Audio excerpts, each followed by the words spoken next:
गुरवे गौरचंद्राय राधिकाय तदालय कृष्ण कृष्ण ज्ञातां ज्ञातां नित्यं श्वेतां श्वेतां मुदास्मृतं चिन्तां जय रूप सनातन भट्ट रघुनाथ श्री गोपाल भट्ट दास रघुनाथ इच्छा गोसाई परिचय।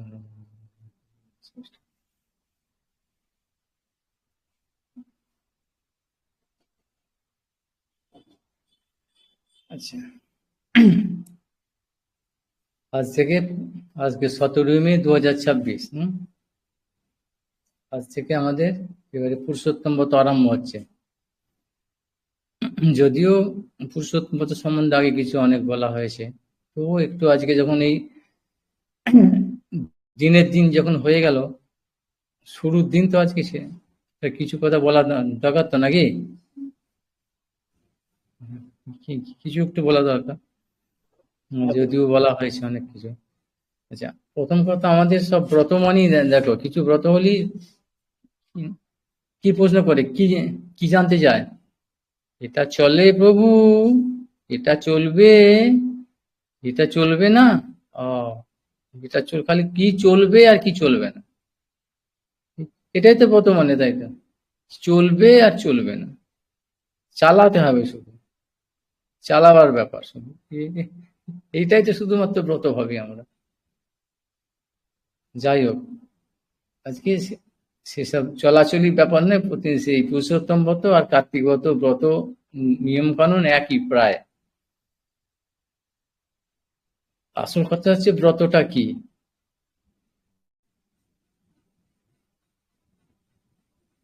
এই পুরুষোত্তম ব্রত আমাদের আজ থেকে শুরু হচ্ছে। এখানে আগেতে বললাম, সাধারণত মোটামুটি 3.5 বছর অ্যাপ্রক্সিমেট, মানে কাছাকাছি, কম বেশি অন্তর অন্তর এইটা আসে। আমরা তো গতবারে তো এই পুরুষোত্তম ব্রতটা খুব দারুণভাবে করলাম, তো ওই কোথায় বদরুজির আশ্রমে গিয়ে, তো কুরুক্ষেত্রে গিয়ে তার দ্বারকাতে করেছিলাম, মনে মনে পড়ছে তো দারুণভাবে। তারপরে হচ্ছে এইটা পড়ছে, এই ব্রতটা। আচ্ছা, এই পুরুষোত্তম ব্রতটা কি একটু হয়েছিল, আর একটু বলা যাক। এটা হচ্ছে যেরকম ভগবান স্বয়ং তিনি একাদশী রূপে আবির্ভূত হয়েছেন, তিনি ভগবানই, স্বয়ং ভগবান। একাদশীর বিচারটা আবার কিরকম হয়, তার আগে একটু জানতে হবে, একটু জ্যোতিষ চক্র একটুখানি বলে দিচ্ছি, সকলের একটু করে কম বেশি জানা দরকার বৈষ্ণবদের। তিথি আমাদের মোটামুটি শুক্লপক্ষ আর কৃষ্ণপক্ষ মিলিয়ে 14×28টা, আর অমাবস্যা পূর্ণিমা, মানে মোট 30টা তিথি। 30টা তিথিতে 1 মাস, অর্থাৎ একটা শুক্লপক্ষ একটা কৃষ্ণপক্ষ, মানে 1 মাস হয়। এইভাবে 1 বছর। এই তিথি, একটা তিথির মান সাধারণত হচ্ছে 60 দণ্ড। 60 দণ্ড মানে 30 করে দিন রাত্রি করে। 60 দণ্ড মানে গড়ে হচ্ছে 24 ঘন্টায়, 60 দণ্ড মানে 24 ঘন্টা একদিন, মানে গড়ে হচ্ছে 1 দণ্ড মানে 24 মিনিট। 48 মিনিট, 2 দণ্ডে 1 মুহূর্ত হয়। এবার এই 60 দণ্ড থেকে, এটা হচ্ছে গড়ে, কখনো কখনো তিথি ক্ষয় হয়, কখনো কখনো বৃদ্ধি হয়। ক্ষয় হতে হতে কমপক্ষে, মানে এর বেশি ক্ষয় হয় না, 56 দণ্ড, আর বেশি হলে 64 দণ্ড। অর্থাৎ এই 60 ± 4 হলো, 4 কমতে পারে, 4 বাড়তে পারে। এই যে 24 মিনিট বললাম, যেটা হচ্ছে একটা দণ্ডের ডিউরেশন, মানে অ্যাভারেজ এটা, কিন্তু এটা শীতকালে বা গরমকালে দিবারাত্রির মান হিসাবে কিন্তু এরকম হবে না, কমবে বাড়বে।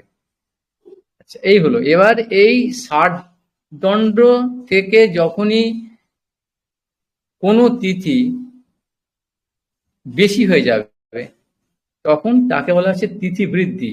আর যদি কম হয়, অর্থাৎ 60-এর কম হয়ে পারদ নেমে এলে, তখন তিথি ক্ষয় বলে। এখন এই 60 দণ্ড থেকে 64 দণ্ড হয়ে গেলেই যে তিথি বৃদ্ধি হবে এরকম কিন্তু নিয়ম নয় আবার। তাহলে কি হতে হবে না, দুটো সূর্যোদয়কে স্পর্শ করতে হবে, স্পর্শ করে অতিক্রম করতে হবে। মানে তিথিটা একটা আরম্ভ হবে এই সূর্যোদয়ের আগে, পরের সূর্যোদয়ের পর্যন্ত কিছুক্ষণ থাকতে হবে। অর্থাৎ তার মানে কি হলো, 3টে দিনকে স্পর্শ করছে, তোর স্পর্শ। এটাকে বলছে কি না তিথি বৃদ্ধি। এই যে দুটো সূর্যোদয়কে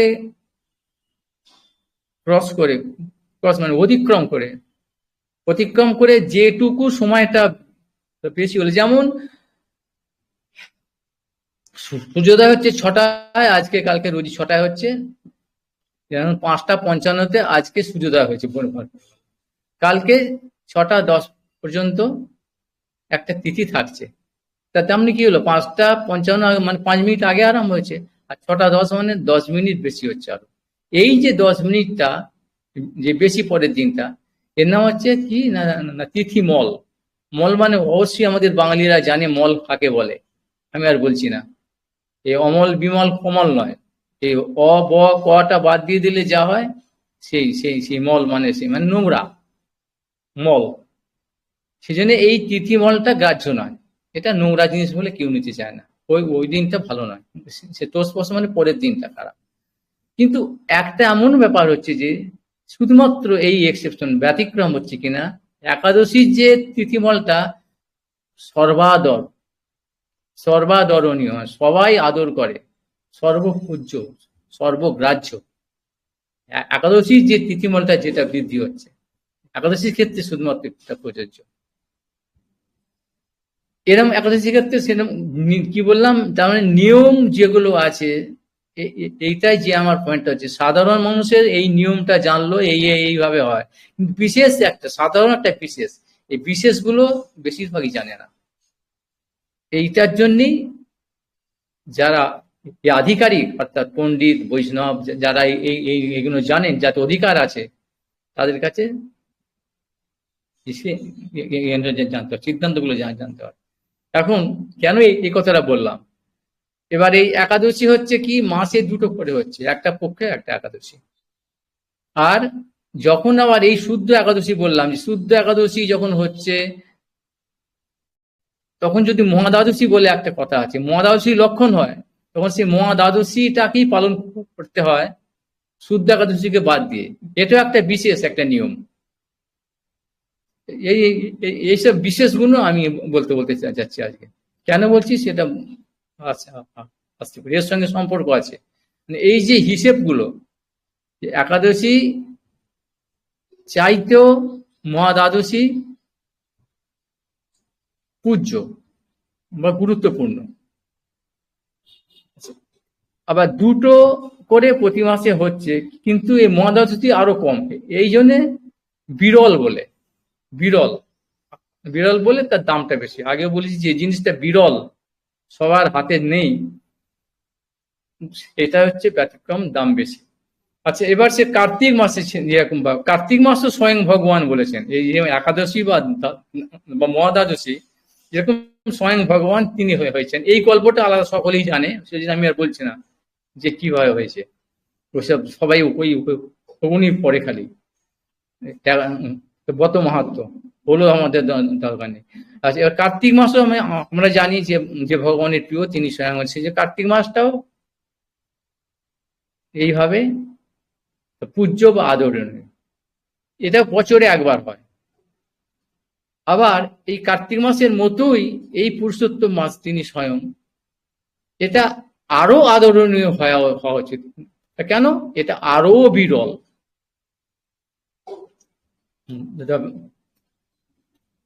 হলো ব্যাপারটা বোঝা, কি সিদ্ধান্ত বলতে চাইলাম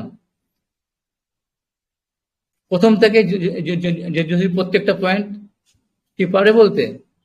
আচ্ছা, আমি আবার বলে দিচ্ছি যে সমস্ত এতগুলো তিথি আছে, যতগুলো বলে দিলাম 30টা তিথির মধ্যে শুক্লপক্ষ তিথির মধ্যে একাদশী তিথি যে পূজ্য, কেন বলে দিলাম, তার মলটাও, একাদশী বাদ দিলাম, তার মলটাও হচ্ছে সর্বপূজ্য সমস্ত তিথি চাই।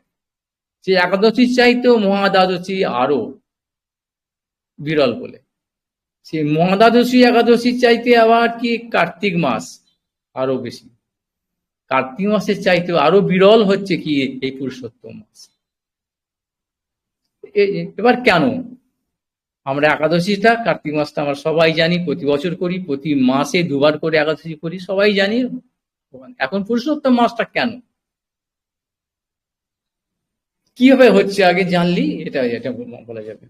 এই যে বললাম যে তিথি চক্রটা বা জ্যোতিষ চক্রের মধ্যে আমরা জানি যে 24 ঘন্টায় দিন রাত্রি আর 12 মাসে 1 বছর। এই 12 মাসে যে 1 বছর হচ্ছে, প্রতি বছরে কিন্তু এই একটা জিনিস জানা দরকার যে এই পৃথিবীতে ব্রহ্মাণ্ডের মধ্যে সব কিছু হচ্ছে আপেক্ষিক, কোনোটাই নিশ্চিতভাবে স্থির একদম ফিক্সড এটা নয়।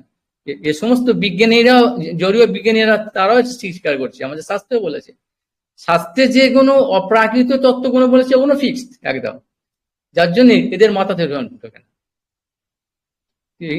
এটা ফিক্সড কি করে হতে পারে? ফিক্সড হয় অপ্রাকৃত তত্ত্ব, কেন ফিক্স? কিন্তু এখানে সবকিছু হচ্ছে আপেক্ষিক, কোনোটাই স্থির নয়। ওই যে যতটা কম ফ্র্যাকশনালি 0.00001 এরকম যতটা যার কম সেটা গ্রাহ্য। এ সবাই আইনস্টাইন, নিউটন থেকে আরম্ভ করে ডাল্টন সবাই এগুলো মেনে নিয়েছে, কোনোটাই ফিক্সড এটা বলা যাবে না। সেরকম ভাবে এই যে টাইমটা বললাম 24 ঘন্টায় দিন রাত্রি, এই জন্যই বলছি, বা এই তিথি বা দণ্ড যে কোনো সব যা কিছু একটা স্ট্যান্ডার্ড মান যাকে বলে, একক একটা একটা ইউনিট যে নামগুলো, এগুলো কিন্তু কোনো ক্ষেত্রেই কোনো সময় এটা নির্ধারিত আছে একদম এটা এইটাই হবে এরকম নয়।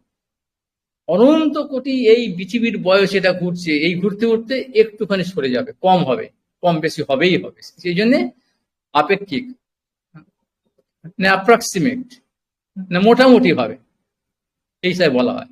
এই ঘুরতে ঘুরতে সাধারণত যে পাশ্চাত্য ক্যালেন্ডার, পাশ্চাত্য পঞ্জিকাতে ওরা সেই জন্য বছরে 4 ঘন্টা বেশি, বছরে 6 ঘন্টা বেশি হয়, 6 ঘন্টা বেশি হয়, ওটা ধরে নিয়েছে। হ্যাঁ, সঙ্গেটা মানে কি হচ্ছে না 12 মাসে 1 বছর, তো মানে 8 ঘন্টা করে প্রতি মাসে বাড়ছে, অর্থাৎ 365 দিন 64 যাই হোক, এটা 8 ঘন্টা করে প্রতি মাসে কিন্তু বেড়ে যাচ্ছে, ওটা লক্ষ্য করেছে। এই জন্য 4 বছর, প্রতি 4 বছর অন্তর কি হয়, ওরা একটা দিনকে বেশি করে নেয়, যেটা হচ্ছে লিপ ইয়ার বলি। তখন এই লিপ ইয়ার মানে ওই যে বেশি জিনিসটা, তার আগে কেন বললাম, বেশি মানেই হচ্ছে মল। বেশি যেটা আমাদের শরীর থেকে আমরা যে কোনো মল মানে কি, শরীরের যেটা অতিরিক্ত অপ্রয়োজনীয় মানে অপ্রয়োজনীয় অরফ্যান যাকে বলে, যার কোনো কিছু দাবিদার নেই, খারাপ জিনিস, খারাপ মানে না ছাড়লে ভালো নয়, ছাড়তে হবে, ছাড়লে বাঁচবে, নোংরা, সেটা হচ্ছে মল। সেই জন্য সেটাকে কেউ নিতে চায় না। এই মলটা হয়ে গেল কি, ওই 4 বছরে একবার ওটাকে করে দিল, এই একটা দিন ওরা বাড়িয়ে দেয়। ওদের মাসগুলো তো ঠিক আছে, তো যে ওই যে 30 দিনে হয়, মার্চ, সেপ্টেম্বর, এপ্রিল, জুন আর নভেম্বর, এখানে সব মনে হচ্ছে আমরা ছোটবেলা পড়েছিলাম তো, হ্যাঁ, যে 31 দিন আর সব দিন হয় 31 দিনে, 28 দিন, 28 দিন, আর 4 বছর অন্তর লিপ ইয়ার হলে 29 দিন হয়, ফেব্রুয়ারি বলে আমরা পড়ছি না। তার ওই 4 বছর অন্তর লিপ ইয়ার মানে ওই একটা যে অধিক দিনটা, অর্থাৎ মলটাকে কে নেবে, কে নিতে চায় না, সে যে ফেব্রুয়ারি ঘাটেতে চাপিয়ে দেওয়া হয়েছে, ফেব্রুয়ারি বইছে, ওই একটা দিন নিয়ে 29 দিন হয়ে গেল, ঠিক আছে, এইটা নিয়ে ওখানে মিউচুয়াল হয়ে গেছে। কিন্তু আমাদের যেটা প্রাচ্য ক্যালেন্ডার আছে, প্রাচ্য পঞ্জিকাতে, প্রাচ্য পঞ্জিকা বা 2 রকম আছে, একটা হচ্ছে লুনার আর একটা সোলার, মানে একটা সূর্য সিদ্ধান্ত, একটা হচ্ছে আমাদের এই চন্দ্র, মানে সূর্যের গতিপথ হিসাবে, চন্দ্র গতিপথ হিসাবে। সূর্যের গতিপথ হিসেবে যেটা আমাদের এই বাংলা ক্যালেন্ডার সবাই আমরা যেটা গ্রহণ করি, এইখানেও কি হয়, শুধু এইখানেতেই কি হয় না, এই মাসগুলো হিসেব করা হয় রাশিচক্র হিসেবে। রাশিচক্র মানে 12টা মাস, তো বৈশাখ জ্যৈষ্ঠ আষাঢ় শ্রাবণ ভাদ্র আশ্বিন কার্তিক অঘ্রান পৌষ মাঘ ফাল্গুন চৈত্র, এই 12টা মাসে 12টা রাশি, একটা একটা নাম। ঠিক সেরকম 12টা হচ্ছে কিরকম না, মেষ বৃষ মিথুন কর্কট সিংহ কন্যা তুলা বৃশ্চিক ধনু মকর কুম্ভ মীন, এই 12টা রাশি একটার পর একটা। এই 12টা রাশি যেরকম ভাব নিয়ম অনুসারে কি হচ্ছে যে মেষ মানে প্রথম হচ্ছে বৈশাখ, মেষ মেষ রাশি, তারপরে একটা হচ্ছে জ্যৈষ্ঠ, এখন হচ্ছে বৃষ রাশি, তৃতীয় হচ্ছে আষাঢ় মিথুন রাশি, এরপরে হচ্ছে কর্কট রাশি, এইভাবে চলছে, তারপরে সিংহ কন্যা তুলা এইভাবে চলছে। আচ্ছা, এবার কেন এটা হচ্ছে, কেন মাসটা হচ্ছে আমাদের, কিভাবে হয়? সূর্য এক রাশি থেকে অন্য রাশিতে যখন সংক্রমণ হচ্ছে, তখনই একটা মাস শেষ হয়ে একটা মাস আছে। এই যে মাসগুলোর নাম হচ্ছে, অর্থাৎ ওই নক্ষত্র, যেমন বিশাখা নক্ষত্র, জ্যেষ্ঠা নক্ষত্র, হ্যাঁ, উত্তরাষাঢ়া বা পূর্বাষাঢ়া নক্ষত্র আছে, শ্রবণা নক্ষত্র আছে, উত্তর ভাদ্রপদ পূর্ব ভাদ্রপদ নক্ষত্র আছে, অশ্বিনী নক্ষত্র আছে, ওর বুঝনা পর নাম আছে অশ্বিনী, মানে ধাতা ইত্যাদি আছে, প্রত্যেকটা নক্ষত্র সঙ্গে সূর্য যখন ওই রাশি থেকে অন্য রাশিতে সংক্রমণ করছে, তখনই ওই মাস শেষে অন্য মাস হচ্ছে।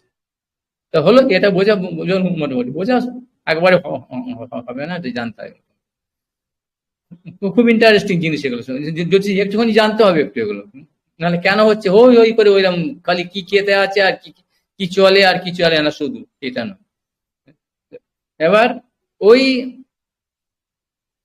তখনই সেদিন আমাদের সংক্রান্তি হয়, একে বলে সংক্রমণ কালে, এর নাম হচ্ছে সংক্রান্তি, শেষ দিনটা সংক্রমণটা হয়, সূর্য ওই একটা পা এই ঘর থেকে ওই ঘরে চলে যায়, সেদিন বলে সংক্রান্তি, সমস্ত অসুখের শান্তি হয়ে গেল, তারপরে শুরু হচ্ছে। আচ্ছা, এইভাবে করতে করতে করতে করতে এবারে এই 4টে মাসে 4টে রাশি, 4টে করে ভাগ আছে। এই প্রত্যেকটা 4 মাসে এক প্রথম মাসটা বা প্রথম রাশিটাকে বলা হচ্ছে একটা নাভি।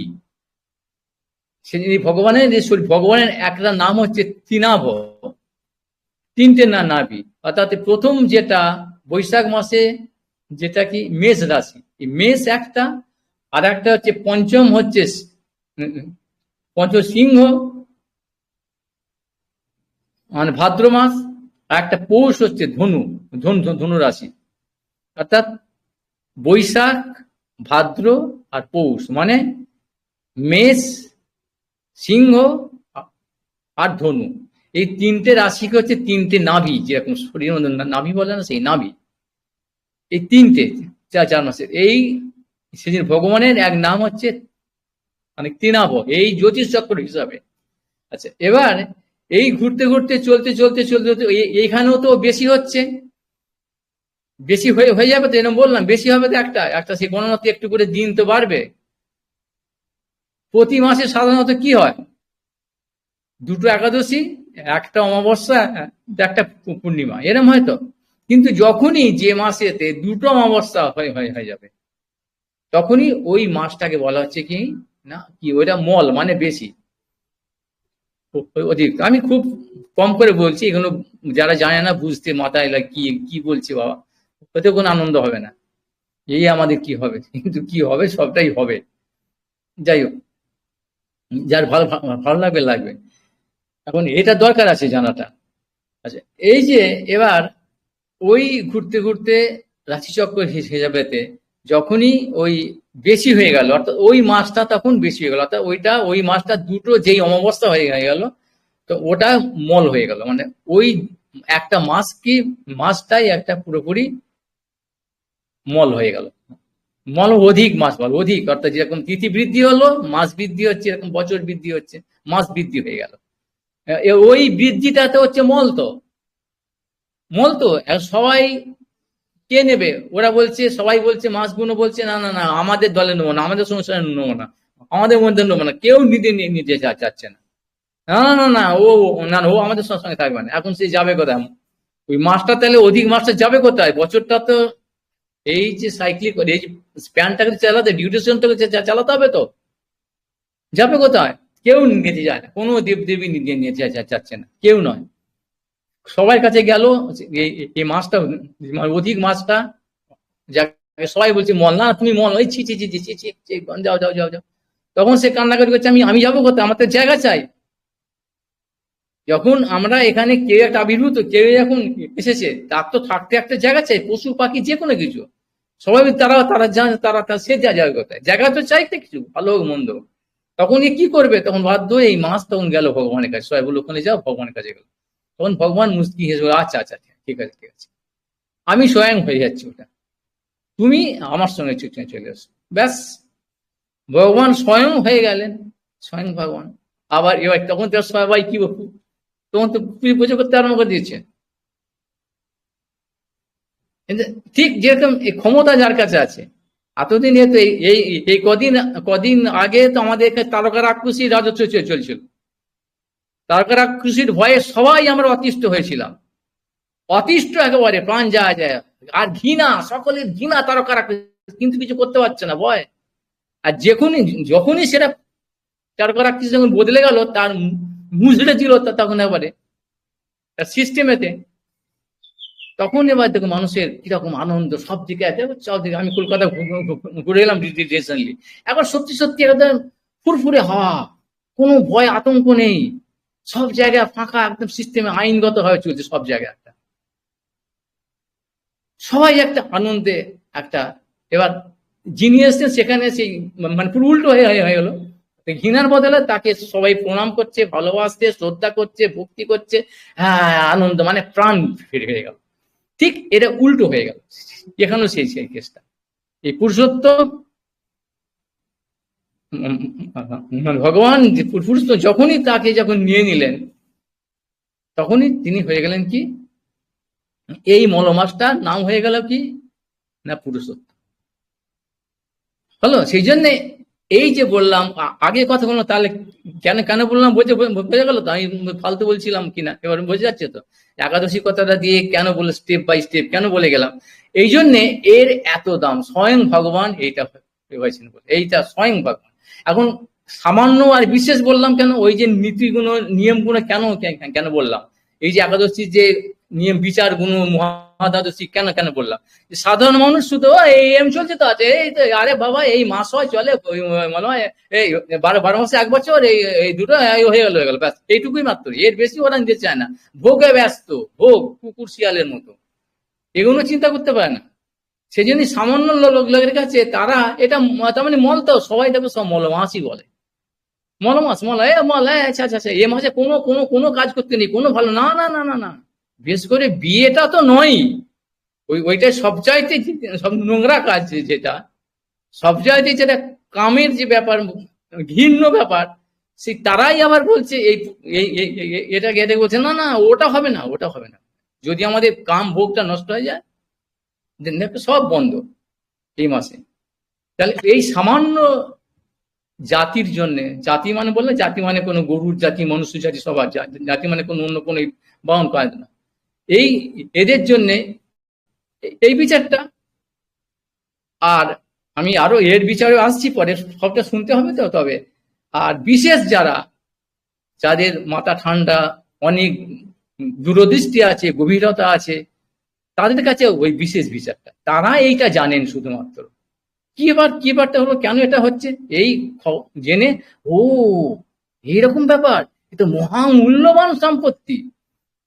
যেরকম একাদশী মলটা, তৃতীয় মলটা, সেই জন্য বললেন না বারবার, আমাদের একাদশীটা কেন আজকে হচ্ছে, ওরা সবাই করছে, একাদশী তো শেষ হয়ে গেছে কালকে, কাল তো সারাদিন একাদশী ছিল, আজকে কেন হচ্ছে, শেষে বলে না সবাই, ওরা উপোসের জন্য ওরা করতে যাও, ওই অসুর গুলোর জন্য, ওই অসুর মোহন, এই শাস্ত্র হচ্ছে এরকম ভাব, ইনডিরেক্ট স্পিচ, মানে ঘুরিয়ে, ওই সরাসরি যে কেউ বুঝে নেবে, সামান্য বিচারে সাধারণের জন্য দেওয়া চিরকাল সব জায়গাতেই। আচ্ছা সাধারণ আর বিশেষ, ওই সাধারণের জন্য ওইটা, সেই জন্য বিশেষ জন্য, সে বিশেষ ক্ষেত্রে, সব ক্ষেত্রে হরিকথা ভজন সাধন সব ক্ষেত্রে, সাধারণ একটা, একটা বিশেষ একটা, সব ক্ষেত্রে। যাই হোক, এখন এই জন্যে এই পুরুষোত্তম ব্রতটা যে সর্বশ্রেষ্ঠ ব্রত, পালন করা দরকার, কত মহা মূল্যবান, এইটা শুধুমাত্র যারা বিশেষ ব্যক্তি তারাই জানবে। ওই শুধু ওই কি চলে আর কি চলে না এটা না, সেজন্য তাদের কাছে এটা পূজ্য। তারা এটা মহা সমারোহে, মহা আনন্দের সঙ্গে, মহা শ্রদ্ধার সঙ্গে, ভক্তির সঙ্গে, দৃঢ় নিষ্ঠার সঙ্গে, রুচির সঙ্গে, আসক্তির সঙ্গে পালন করে, এটা যার যতটা সম্ভব এই পুরুষোত্তম মাসটা। আচ্ছা, এবার আরো এর মধ্যে বিচার আছে, অনেক আছে, আমি কম করে বলছি, সময় আছে। এবার কোথা থেকে পাচ্ছি আমরা এগুলো? কোন শাস্ত্রে কিরকম ভাব বলা হচ্ছে? বেশি তো পাওয়া যায় না এই সম্বন্ধে, না। আগে বলছি, মূল্যবান বস্তু সব জায়গায় ছড়ানো থাকে না, খুব কম, খুঁজে খুঁজে বার করতে আছে। আমি দু একটা প্রমাণ দিচ্ছি, একটা দুটো মাত্র, বেশি এখানে অনেক বলার ছিল, বলছি না। আমি দু একটা প্রমাণ দিচ্ছি। শ্রীমদ্ ভাগবতে 11 স্কন্ধেতে যখন ভগবান যখন ঠিক করেছেন তিনি লীলা সম্বরণ করেন, মানে শ্রীকৃষ্ণ ভগবান যখন এসেছিলেন, এবার লীলা সম্বরণ সময় হয়ে গেছে, তিনি তো নিজের ধাম নিয়ে তো আছেন, তার আবার শুধু প্রকট অপ্রকট ব্যাপার, তিনি সবসময় এক জায়গাতেই থাকেন। প্রকট লীলা যখন তিনি প্রকটিত হন, তখন এই যে এই ব্রহ্মাণ্ডের যারা নিয়ন্তা, নিয়ামক, যাদের প্রতি দায়িত্ব দিয়েছে, নারায়ণ, বিষ্ণু ইত্যাদি ইত্যাদি, এই কারণ, গর্ভ, ক্ষীরোদিত, এইসব পুরুষ, এসব যারা আছে অবতাররা, তারাও তো ভগবানের শরীর আছে। তো এটা বলা আছে বহু জায়গায়, যখন স্বয়ং ভগবান অবতীর্ণ হন তখন সমস্ত অবতার তার শরীরে আসে, বিষ্ণু তত্ত্ব সব। কারণ সেই জায়গাগুলো তো, যদিও সেখানেও তাদের প্রতিনিধি আছে, নেই, ফাঁকা হতে পারে না, ভগবান তো পূর্ণ তত্ত্ব, কিন্তু তবুও তাদের ক্ষেত্রে একটা অন্যরকম। তখন সেই জন্যে ব্রহ্মা, শিব, নারদ, গন্ধর্ব, চারণ, কিন্নর, অপ্সরা, উরগ, দেব, মনুষ্য, দেবী সবাই মিলে ওই দ্বারকাতে ভগবান আছেন। তখন সেইখানে গিয়ে ব্রহ্মাকে সামনে করে ভগবানের কাছে স্তবস্তুতি আরম্ভ করলেন। মানে কেন? যে প্রভু, এবার তো সব কাজ তুমি তো আমাদের করে দিয়েছো, যে জন্য ডেডিকেছিলাম, আমরা তো পৃথিবীর ভার হরণ তো হয়ে গেছে, এবার তুমি এবার তোমার জায়গায় যাবো, যে পূজা করে বিসর্জন, যে অদ্বৈত প্রভু যেরকম বললেন, ভগবানকে আহ্বান করে করেছেন, গতবার আমরা বললাম তুলসী দিয়ে, জল দিয়ে, তারই দায়িত্ব ওটা, যে তিনি সেই জন্য যে মহাপ্রভুকে ওই বাউলকে হয়েছে আউল, হাটে না বিকায় চাউল, অর্থাৎ এইরকম হেয়ালি করে পাঠানো, এবার কাজ হয়ে গেছে, তোমার কাজ হয়ে গেছে, মানে অসুর নিধন হয়ে গেছে, অসুর তারকারাক্ষসীদের দল হয়ে গেছে, এবার তুমি প্রভু, এবার এবার পৃথিবী ঠিক মতো আইনগত হয়েছে, চলছে, তুমি চলে যাও। সেই জন্য সেই দ্বারকাতেও সেরকম ভাবে সবাই মিলে, দেব দেবীরা সবাই মিলে গিয়ে ভগবানকে স্তবস্তুতি করছেন, মানে আগে স্তবস্তুতি করে ওইটা বলার জন্য। তার মধ্যে মাত্র দুটো শ্লোক আমি বলছি এখানে, পরে কেউ দেখে নেবে, মানে যে একাদশ স্কন্ধের মধ্যে 6ষ্ঠ অধ্যায়ের 14 নম্বর আর 15 নম্বর শ্লোক। আমি যে বললাম না ভগবানের দুটো নাম, ত্রিনাভ কেন বলেছিলাম, ত্রিনাভ আর কি পুরুষোত্তম, ত্রিনাভ এর সঙ্গে যোগ কেন আছে 4টে মাসে বলেছিলাম, শুনে নেবে। আচ্ছা, প্রথম 14 নম্বর শ্লোকটা বলছে কি, নস্যে তো গাব ইব যস্য বসে ভবন্তি ব্রহ্মা দয়াস্তনুভৃত মিথুরর্ধমানাঃ কালস্য তে প্রকৃতি পুরুষয় হরস্য সং নস্ত নতু চরণ পুরুষোত্তমস্য। এখানে বলবো, এই পুরুষোত্তম তোমার চরণে উন্নতি। এটা বাংলাটা, হে দেব, পরস্পর যুদ্ধ বিগ্রহাদি পীড়িত ব্রহ্মাদি জীবগণ নাসাবদ্ধ গোসমূহের ন্যায় প্রকৃতি পুরুষোত্থিত কালরূপ যে যে নিয়ামক পুরুষের অধীনে বর্তমান রহিয়াছেন, পুরুষোত্তম স্বরূপ সেই আপনার শ্রীচরণ আমাদের মঙ্গল বিস্তার করুন। অর্থাৎ আপনি সেই পুরুষোত্তম স্বরূপ আমাদের মঙ্গল, অর্থাৎ এরা যে এই জগতে যারা, তারা কেউ যে তারা দেবতা নয়, দেব এখানে এখানে বলে দিল আপনি পুরুষোত্তম।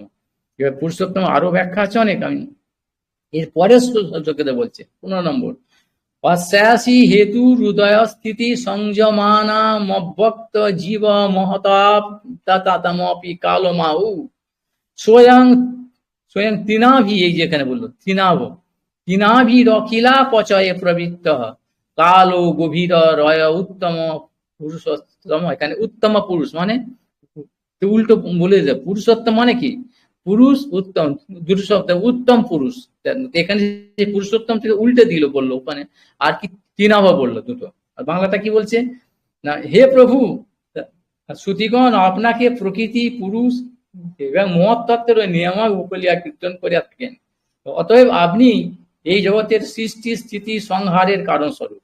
হে দেব, আপনি জগতের সংহার কার্যে প্রবৃত্ত তৃণাভিযুক্ত, তৃণা বলো চাতুর্মাস তো যুক্ত, 4টে মাস তৃণাভ বললাম, ওটা সে মেষ সিংহ আর ধনু, অর্থাৎ বৈশাখ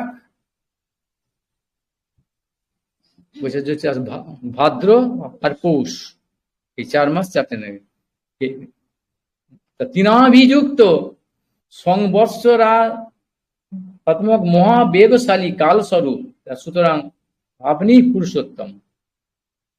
এখানে কি বলেছে, আপনি এই যে যত যা চলছে আপনি ওখানে তাকে নাচেন, কিন্তু এই সবাই চালাচ্ছে একটা একটা করে, কিন্তু এর দড়িটা কিন্তু আপনার কাছে, সে যে আপনি পুরুষোত্তম, তৃণাবযুক্ত যে এই ব্যাপারটা। তাহলে এখানে বলে দিল ভাগবত দেয়া দিয়েছে, মানে ভগবান পুরুষোত্তম কেন কেন কেন বলছে। আচ্ছা, এবার এই পুরুষোত্তমের ব্যাখ্যাটা ভগবান স্বয়ং দিয়ে দিয়েছেন তিনি অর্জুনকে। গীতার মধ্যে 18টা অধ্যায় আছে তো, আমরা সবাই অষ্টাদশ অধ্যায়, তার মধ্যে একটা অধ্যায়ের নাম কি পুরুষোত্তম যোগ, একটা নামই আছে, কথা মানে 15 নম্বর, 15 অধ্যায়টার নাম হচ্ছে পুরুষোত্তম যোগ। এখানে দুটো শ্লোক বললাম ভাগবত থেকে, আর ভগবত গীতা থেকে আমি দুটো শ্লোক বলছি। ওই 15 অধ্যায়ের পুরুষোত্তম যোগের দুটো শ্লোক বলছি। একটা হচ্ছে কি 18 নম্বর শ্লোক, কি বলছে এখানে, যস্মাৎ স্খর মতীত অহমক্ষরাদপি চোত্তম অতস্মি লোকে বেদে চ প্রথিত পুরুষোত্তম। যেহেতু আমি এই ক্ষরতত্ত্বের অতীত এবং অক্ষর তত্ত্ব হইতে উত্তম, সেই হেতু আমি জগতে ও বেদে পুরুষোত্তম নামে প্রসিদ্ধ। এ বলে গেল, সবাই পড়ে গেল, কিন্তু খর অক্ষর এই দুটোর অতীত এর কি যে জানো, আমি আসছি এখানে বলছি, আগে শুধু আমি রেফারেন্সটা দিয়ে দিচ্ছি, বলে দিচ্ছি, আমি এখানে বুঝে দিচ্ছি। আবার 19 নম্বরটা পরেরটা বলছে, যো মামেব মসংমূঢ় জানাতি পুরুষোত্তমম স সর্ববিদ ভজতি মাং সর্বভাবেন ভারত। এই কেন পুরুষোত্তম বত করবো আবার সেটার জন্য বলছি, হে ভারত, যিনি নানা মতবাদ দ্বারা মোহপ্রাপ্ত না হইয়া আমাকে পুরুষোত্তম তত্ত্বরূপে জানেন, তিনি সর্বজ্ঞ এবং সর্বতভাবে আমাকে ভজনা করিয়া থাকেন। তিনি হচ্ছে সর্বজ্ঞ আর সর্বতভাবে আমাকে ভজনা করে থাকেন। এটা কেন বললো, আমি এই দুটো কেন বললাম, পুরোটাই তো পুরুষোত্তম যোগ। ওই জন্য আগে এত কথা বললাম যে আমরা সবাই ওইসব শুনি তো, চায়ের দোকানের মতো, ওই অসৎসঙ্গে সব পণ্ডিত সাধুদের কাছে সব একটা মতবাদ, এই যে এখানে বললো নানা মতবাদ দ্বারা মোহপ্রাপ্ত হয়ে যায়।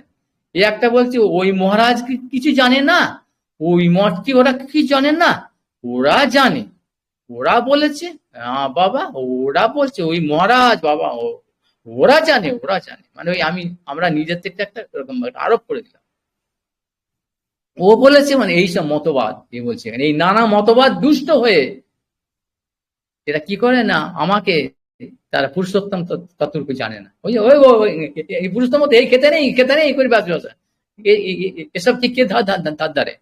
এই পুরুষোত্তম যোগটাই গীতার মধ্যে যে এই দুটো যে ক্রিম, দুটো শ্লোক, আর ভাগবতের মধ্যে ওই দুটো আছে, কে ধার ধারে এসব, কার দরকার আছে সব,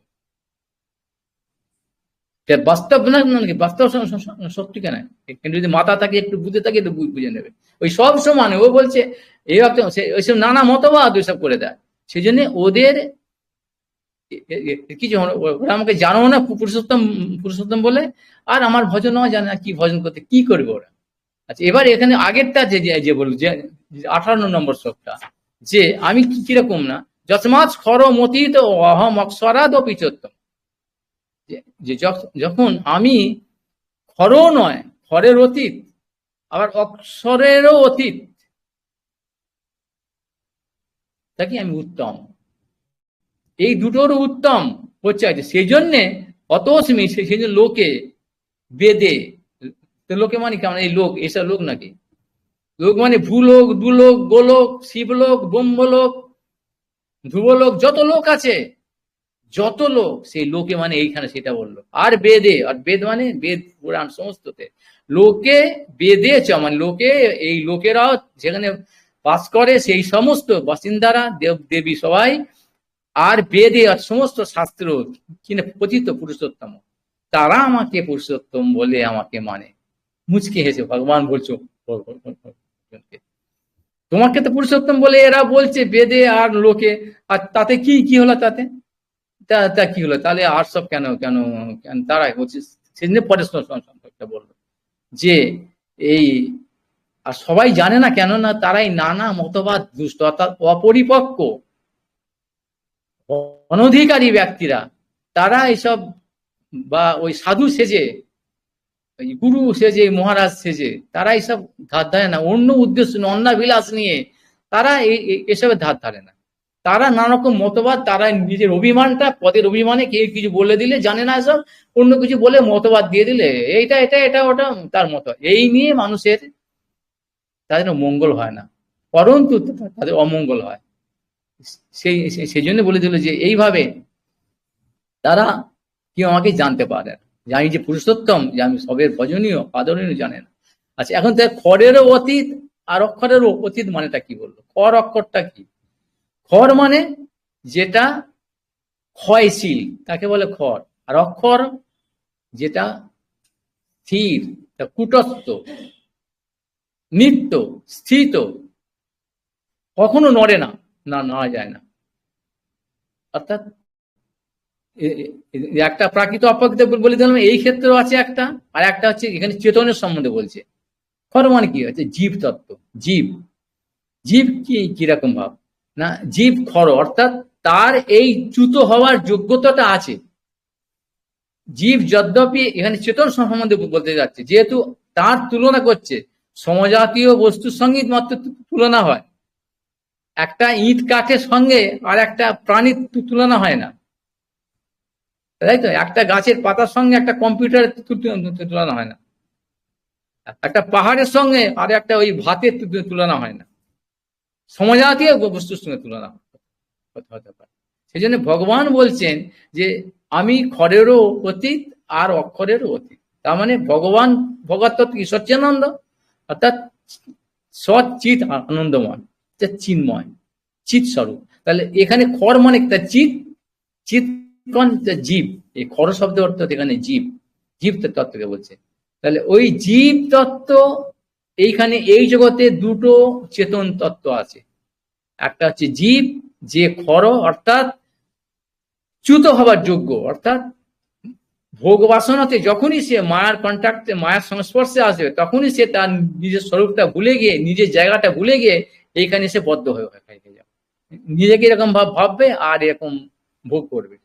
আর এই জগতের মধ্যে আর একটা কি, মানে এই জড়ি জগতের মধ্যে আর একটা কি আছে, ওই সঙ্গে সঙ্গে যেখানে জীব আছে সেইখানেই একটা কি আছে, অক্ষর তত্ত্ব, যে কোনো জিনিস নড়ে না, অর্থাৎ ভোগ বাসনাতে বদ্ধ হয় না। কে সেটা না, পরমাত্মা রূপে প্রত্যেকটা জীব হৃদয়ে আত্মতত্ত্বের সঙ্গে পরমাত্মা আছে, আত্মা পরমাত্মা কি বললেন ভগবান, আমি এদের উত্তম, আমি আত্মার চাইতে উত্তম তত্ত্ব, অর্থাৎ জীবের চাইতে, এবং পরমাত্মার চাইতে উত্তম তত্ত্ব, তা আমি আত্মা নয় আর পরমাত্মা, তার চাইতে, সেই জন্য আমাকে বেদে আর লোকে বলে পুরুষোত্তম। আবার কি বলে, তাহলে এক জায়গায় কি আছে, তত্ত্ববিদগণ কি বলছেন ভাগবতের মধ্যে, বদন্তি তত্ত্ববিদ জ্ঞান মদ্বয়ম ব্রহ্মেতি পরমাত্মেতি ভগবান কি শব্দ, ওখানে ভগবানের তিনটে প্রকাশের কথা বলে দিল, একটা ব্রহ্ম, একটা পরমাত্মা, আর একটা কি ভগবান স্বরূপ, তার উপরে একটা হচ্ছে স্বয়ং ভগবান। এগুলো সবাই জানে না, এখানে বলেছে। আচ্ছা যাই হোক, ব্রহ্ম মানে কি? ব্রহ্ম মানে কি? ভগবান তার চতুষ্শক্তি ভাগবতে যখন ব্রহ্মাকে তিনি উপদেশ দিচ্ছেন, চতুষ্শক্তির প্রথম শ্লোকটা কি বলছেন? অহমেবা সমেবাগ্রে নান্না যৎ পরম পশ্চাদহম যদি তচ্চো বশিষ্ঠত সুঅজমহম। এইখানে যা দেখছো, চর বা অচর, স্থির বা অস্থির, নিত্য বা অনিত্য, সমস্ত কিছু আমি ছাড়া কিছু নয়। আমি ছিলাম একমাত্র, আর সব এই প্রকৃতি ছিল না, এই বিশ্ব সংসার ছিল না প্রলয়তে, কিন্তু আমি ছিলাম। এখন যেটাকে দেখছো এটাও আমি ছাড়া কেউ নয়। আর ভবিষ্যতে এই বিশ্ব সংসার ধ্বংস হয়ে যাবে, থাকবে না, কিন্তু আমি থাকবো। অর্থাৎ একমাত্র কে? আমি ছিলাম, আমি আছি, এখনো যা দেখছি আমি, আর পরে, অর্থাৎ এই যা দেখছি এটা আমি। বেদান্তে কি বললো? সর্বং খল্লিদং ব্রহ্ম। এই সেই জন্য এই যা দেখছি সবই ব্রহ্ম। তার মানে এইটাও ব্রহ্ম, সেটাও ব্রহ্ম। তো সবই তো সবাই বলেন এই কথাটা, তুমি ব্রহ্ম আমি ব্রহ্ম, আবার কি বলার গেছে? ইট কাঠ পাথর, মল অমল কুমল সমল সব ব্রহ্ম, এটা তো বলে। এখন এখান থেকে একটা ছোট্ট করে অল্প করে বলো হয়েছে, অল্প একটুখানি বলে দিচ্ছি যে কতবারও ওদের মানে এই ধৃষ্টতা বা মানে আতেলগিরি, অর্থাৎ এই মতবাদ, নানা মতবাদ। দেখো, ব্রহ্ম শব্দের অর্থটা কি? সাধারণ অর্থ, ব্যাকরণগত অর্থ কি?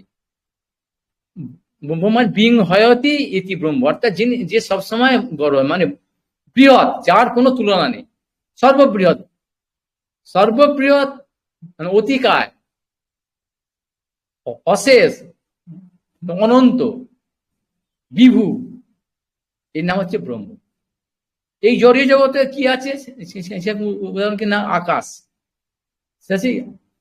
আকাশ যদি এরকম ব্রহ্মের মতো, এর কোনো শেষ নেই তো, আকাশে কোনো শেষ দেখে নাকি?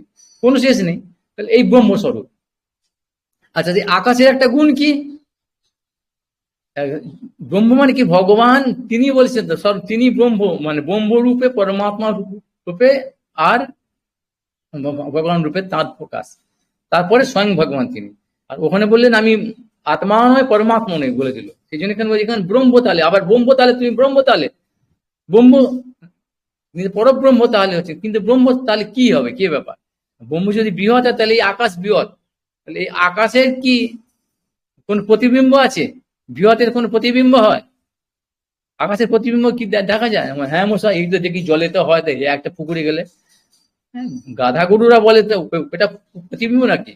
একটা জিনিসের প্রতিবিম্ব পুরোটা, এটা হচ্ছে এই আঙুলটার প্রতিবিম্ব। প্রতিবিম্ব যেখানে হবে, সেই বস্তুর চাইতে বৃহৎ বস্তু হতে হবে। তাহলে ব্রহ্ম সর্ববৃহৎ বস্তু, তার চাইতে বৃহৎ বস্তু কি আছে? যার ফলে ব্রহ্মের কোনোদিন প্রতিবিম্ব হয় না, বৃহৎ বস্তুর প্রতিবিম্ব হয় না।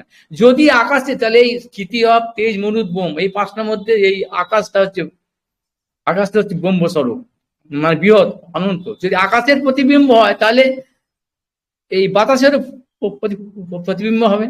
তা বাতাসের কি হয় নাকি? বাতাসের ধ্বনির শব্দের সবের বাতাসের কি প্রতিবিম্ব হয়? আরসিতে, আয়নাতে বা পুকুরের জলে কি দেখা যায় কখনো? বা শব্দ বা কথা হয় নাকি? প্রতিধ্বনি হয়, প্রতিবিম্ব হয় না। তার মানে ব্রহ্মের প্রতিবিম্ব হয় না। তার সে ভগবান অনন্ত অশেষ বলে তার প্রতিবিম্ব হয় না।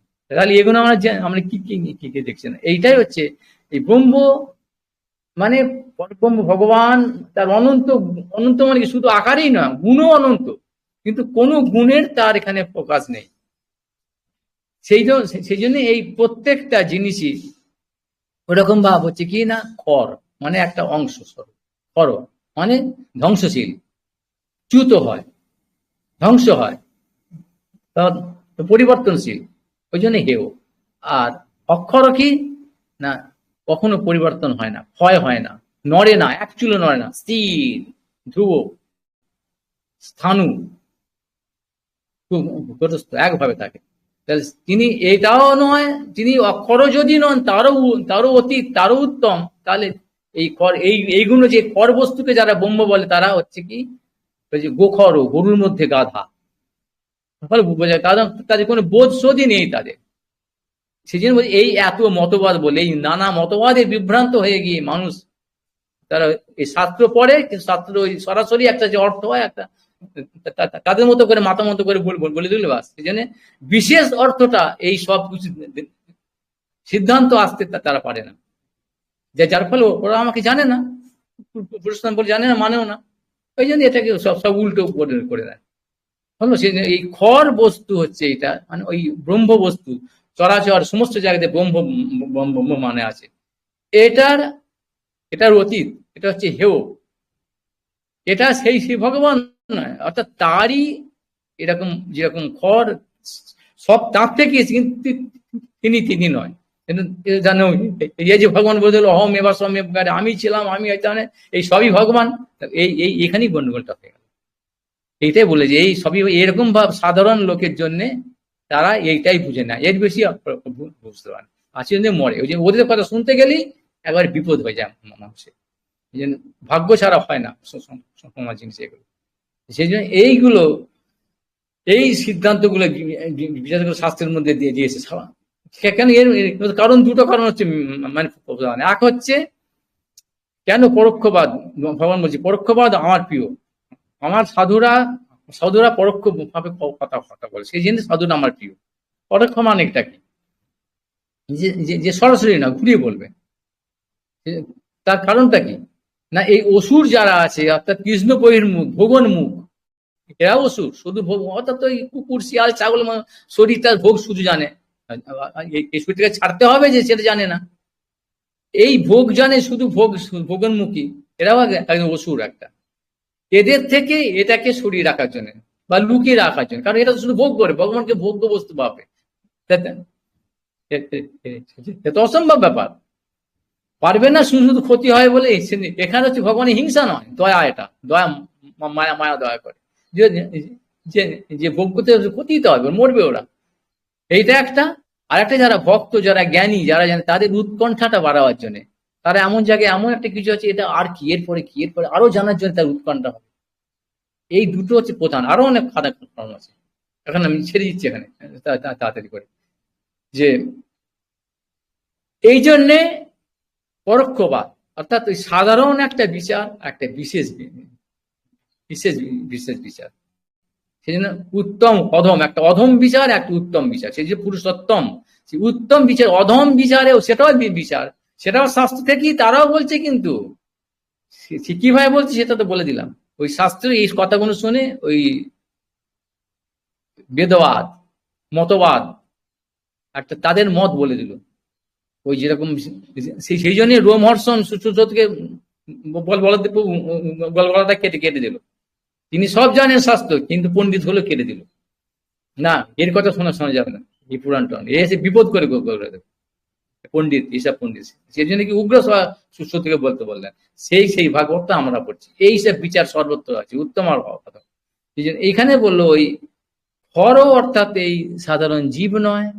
কেন জীব নয় তাও তো বলে দিলাম, যে এটা সবসময় এটা চ্যুত হওয়ার যোগ্যতা আছে। আর অক্ষর অর্থাৎ যেটা চ্যুত হয় না, সবসময় ভগবান মানে পরমাত্মা রূপে আমাদের হৃদয়ে থাকে, আমি তাও নয়, কারণ এটাও তো এই জগতের সঙ্গে, পরমাত্মাও তো এই জগতের সঙ্গে আছে। তাহলে আমি, আমার ধাম কোথায়? এই জগতে নয়, মাইক জগতে নয়, এই ব্রহ্ম এখানে সর্বত্র আছে, পরমাত্মাও আছে। এই জন্য আমি ব্রহ্ম নয় আর পরমাত্মা নয়, জীব তো নয়, কারণ জীব বদ্ধ হতে পারে, আবার মুক্ত হতে পারে, এই ক্ষমতা আছে, এই যোগ্যতা আছে, জীবও নয়। আর জীবের সঙ্গে সঙ্গে যে পরমাত্মা থাকে, সেই পরমাত্মা নয়। আবার কি আছে বলো, তাহলে তুমি তো পুরুষ, তাহলে পুরুষ নয়, পুরুষ অবতার, তিনজন পুরুষ অবতার আছে বললেন তো, যারা এই সৃষ্টি স্থিতি বা সংহারের যা নিয়ামক, যারা করছেন, পালন স্থিতি করছেন, সেটাও তো বলছে তুমি বলেছিল তো, কারণ সাই বিষ্ণু বা প্রথম পুরুষ, তা দ্বিতীয় গর্ভ, আর তৃতীয় ক্ষীরোদ, এরপরে আবার শেষ তুমি, তাই তো? না, এই পুরুষ আমি নয়, এই পুরুষেরও উত্তম। এই তিন পুরুষ অবতার যারা আসছে তাদের উত্তম, আমি অবতারই উত্তম পুরুষ, পুরুষোত্তম।